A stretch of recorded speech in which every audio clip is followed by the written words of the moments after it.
knows that stuff until the season's over. What type of problems does Joel pose? I think he's one of the best young players in the game because of his, obviously he's got great physical ability, but his skill, shooting the ball, his post ability, his footwork, his smarts at drawing fouls when you extend an arm. He's a good defender. He can guard multiple kinds of people in space and at the rim. So he's a great player. Coach, he has that hunger. Yes. Yeah, I think all the good ones do, but he clearly has it. You know, he's a competitive guy, and he's a heck of a player. They've got a lot of guys that I would say are high level competitors. What have you seen out of Gordon since in the preseason? I mean, he's been. I thought last week was his best week, as you would expect, and obviously back feels better, and you know, a little bit more comfortable as we move on. So you know, he'll be a little bit restricted from a minute standpoint as we progress through this early part of the season, but that's just to make sure we ramp it back up so that he's feeling great towards the end of the year and, you know, in the years beyond. You know, he's it's hard to go from 13 months of not playing to playing the schedule that we're playing. What's that restriction look like for tomorrow? How many minutes? We'll probably try to keep him around 25 for the first couple weeks. How much does Markel starting five just change their dynamic? I guess. Well, if they choose to go that way, I mean, they can change that. I think Brett Did he say that today? Yeah, so, and I know they've started differently at start of halves, or at least talked about that. So, you know, I think that Markel's an outstanding young player. He can get to the basket. He's one of the best. He can give him space and get him into the body and spinning off contact. Gets to the foul line, play off pick and roll. And in the preseason, he shot it. You know, he made the 1-3 in the corner against Orlando, but he looks really comfortable pulling up and shooting. And I've seen him as a shooter for a long time, so he's an outstanding player. And then Redick, whether he starts or come off the bench, is, you know, you better have a great deal of urgency to play against him.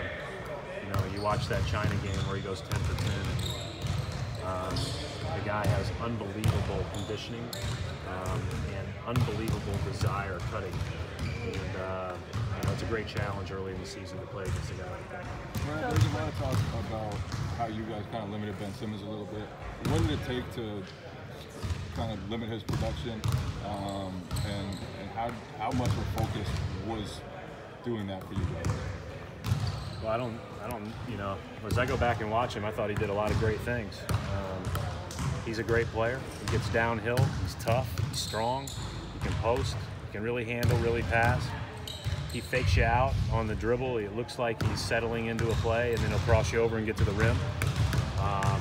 You know, and with any great player, you know, we just got to try to make it as difficult as possible as a team. What about the depth for your team this year in terms of, like, you know, 1 through 15?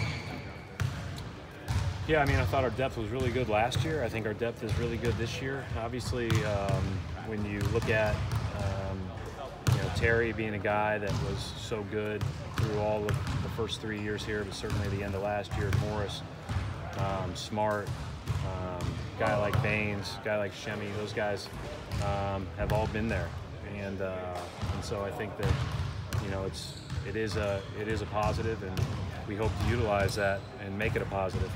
Gordon may not be the most talkative guy, but what are the ways that you can tell when he's really locked in his zone, engaged? Gordon? Yeah. I think the one thing that Gordon is that sometimes gets missed is how competitive he is.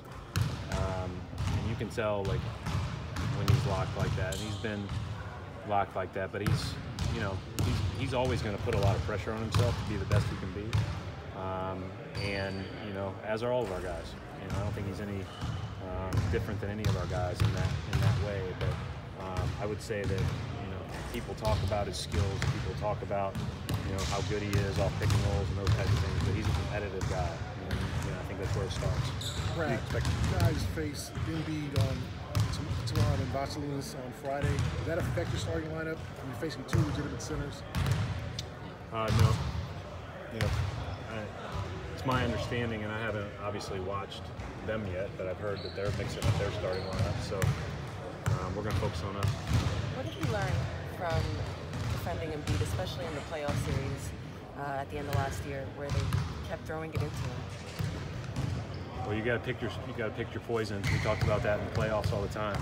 You know, they were the best offense in the league, or one of the best offenses in the league for a long stretch of time, and that starting lineup certainly was.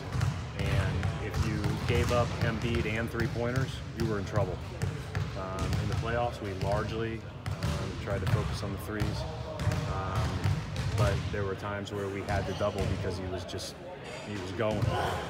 And I think you play it by ear a little bit as the game is going on. And you have to, you know, the great thing about playing against a team like this is you have to cover a lot to get ready for one game that you'll have to do the rest of the year. Do you expect to have everybody healthy, ready to go tomorrow? Yep.